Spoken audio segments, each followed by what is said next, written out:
Hello and welcome team. Here's the video for our reference and guidelines.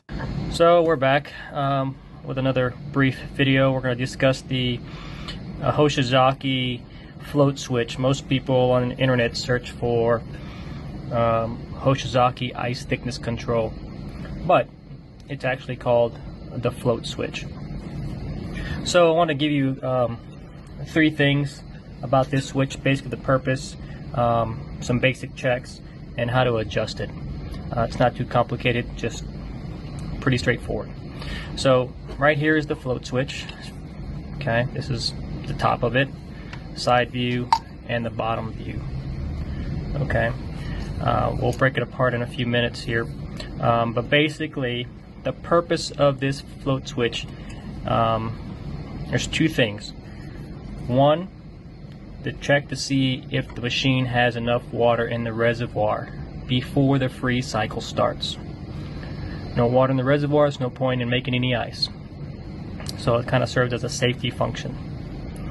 Second, when the water level drops, it must be assumed that that water has now turned into ice on the evaporator plate. Therefore, when the float drops to that specific point, it's going to trigger the ice machine into the harvest cycle, at which point the defrost timer counts down and defrost starts, or harvest starts, and ice falls off your plate. So that's pretty much it. So checks, some basic checks. So if you're having problems with the machine going off on a 3 beep alarm or max freeze alarm or something like this, you know, it could be basically that you have a lot of scale buildup or debris built up here, and it's not allowing this float to basically move freely, so the float may never drop if it's jammed up in there with debris. So there's a retaining rod here. You're going to pull that apart and take it out, and then the float will come free. So inside you can see the little rod here. The float just kind of rides on that. It's a magnetic switch. You want to make sure, if you have it upright like this, that the float moves up and down freely. Okay. Once you get that cleaned out and good to go, you can go ahead and retest if you were having a problem with those error codes I mentioned before. Okay.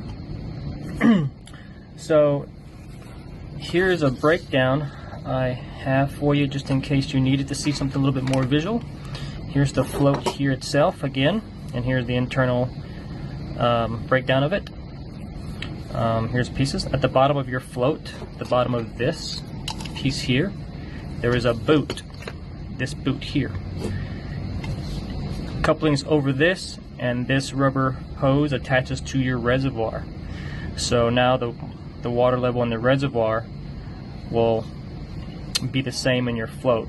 So as the water level in your reservoir drops, so does the water level in your float. Okay, and vice versa when water fills up in the reservoir. Okay, so this, you want to be sure this is also clean, and the little PVC connector piece at the end here that actually attaches to the reservoir, it's just a hole with a little nipple on it. You want to be sure that thing is really clean as well, because if it's jammed up, water can't feed into the boot and get into the float. Okay, so